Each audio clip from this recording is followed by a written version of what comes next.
मैं साधन उदास हाथ जोड़ के अर्ज करता हूँ। Page number 4। इन्होंने समामुख कल पाया है, जैसे कि रावण ने शनिचर को समामुख कल पाया था और शनिचर को मालूम पड़ी और संसार को वाकिफ किया था। उसी तरह से मेरे को भी समामुख कल पाते हैं, जिसे मुझको भी मालूम पड़ी है, जिसे आप लोगों को वाकिफ करता हूँ। सो हिंदुस्तान में रावण, हन्नक, कंस, कारून वगैरह ने इन बनियों के शामिल जन्म पाया था। जब उनको भी खबर नहीं पड़ी तो दूसरी विलायत के राजा बादशाह को क्या खबर पड़ने देंगे।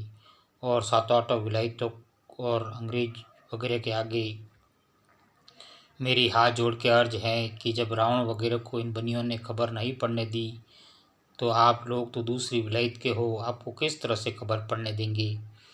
और मैं इस वास्ते लिखता हूँ कि आप लोग तो 8-7 विलायत हो और हिंदुस्तान एक विलायत है, और यहाँ हिंदू मुसलमानों के बच्चे सिवाय इन बनियों के अगर गरीब होकर भी रहेंगे तो जादू से बुद्धि भ्रष्ट करके और आपस में लड़ा करके मार देंगे।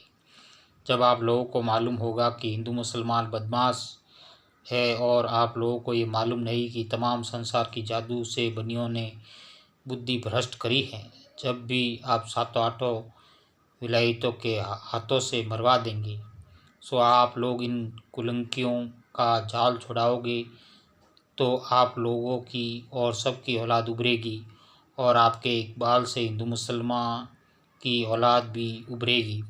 यानी सब संसार की और खुद ये बनिए आप लोगों से मिले के मिले रहते हैं और अपने दगा की खबर नहीं पड़ने देते हैं। सो आखिर में दगा से आप लोगों के बच्चों को भी गारत करेंगे।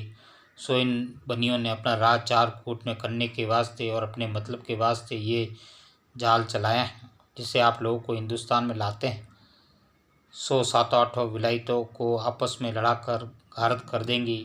फिर ये कुलंकी जब संसार थोड़ा रह जाएगा, जब अपना राज करेंगी, जिससे हिंदुस्तान में दूसरी बादशाह के लोगों को लाते हैं। परंतु ये जाल इन सौदागर महाजनान ने बलराजा के बाद से चलाया है और दूसरी बादशाह को और सातों आठों और सब विलायतों में राज करने के सोच से बलराजा के बाद चलाने लगे। सो उनका धन भी लेने की गरज से और धन का लालच देके वास्ते राज कराने हिंदुस्तान के लाते हैं, और जब उनका धन ले लेंगे फिर उनकी अक्ल को भी राक्षसी पाप से कैद करके खराब कर देंगे।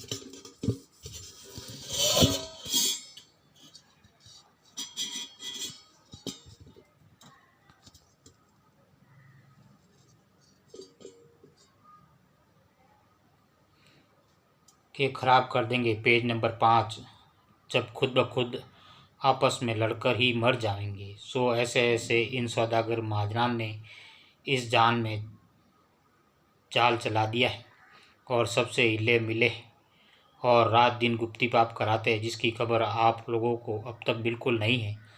सो आप लोग इस गरीब के लिखने पर गौर फरमाकर और एक दिल होकर इनके राक्षसी पाप को छुड़ाइए। देखो भाई, हिंदू मुसलमान अंग्रेज और सातों आठों विलायतों के बादशाह सब एक दिल होकर लोभ को छोड़ दो और इन सौदागर महाजनान के जाल की पहचान करो और एक दिल होकर इनके राक्षसी पाप को छुड़ाओ।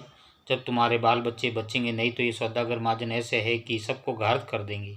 सो इन्हों के ऐसे ऐसे जाल इस तरह से ये किताब जगतकानी बनाई है कि इन्हों के जालों से वाकिफ होकर इसका बंदोबस्त करो ताकि तमाम लोगों को सुख प्राप्त हो, वरना ये जादूखोरा ऐसे है कि सबको आपस में लड़ाकर मार देंगे और धन सातों आठों बादशाहों का ले लेंगे। क्योंकि पहले ज़माने में राजा रावण ने राक्षस विद्या का पाप चलाया था। उस जमाने में दुनिया की थोड़ी थोड़ी बुद्धि भ्रष्ट हुई थी, परंतु उस जमाने में राजा रावण ने शनिचर जी महाराज को राक्षस विद्या के पाप से समामुख कल्पाया था और तकलीफ दी थी।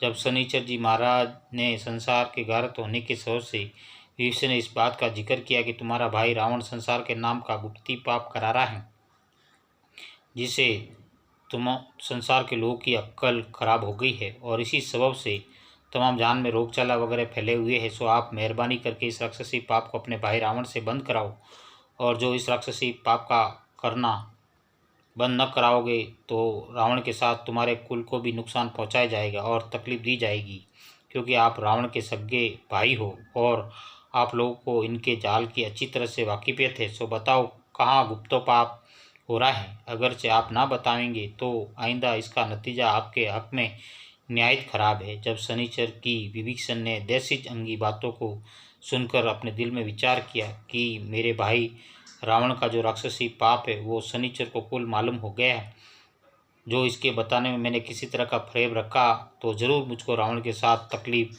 और नुकसान करा देगा। इस वजह से वह साधनोपदास किताब जगत कहानी छावनी हरणपुरा शिवगंज मारवाड़ 30 70 27।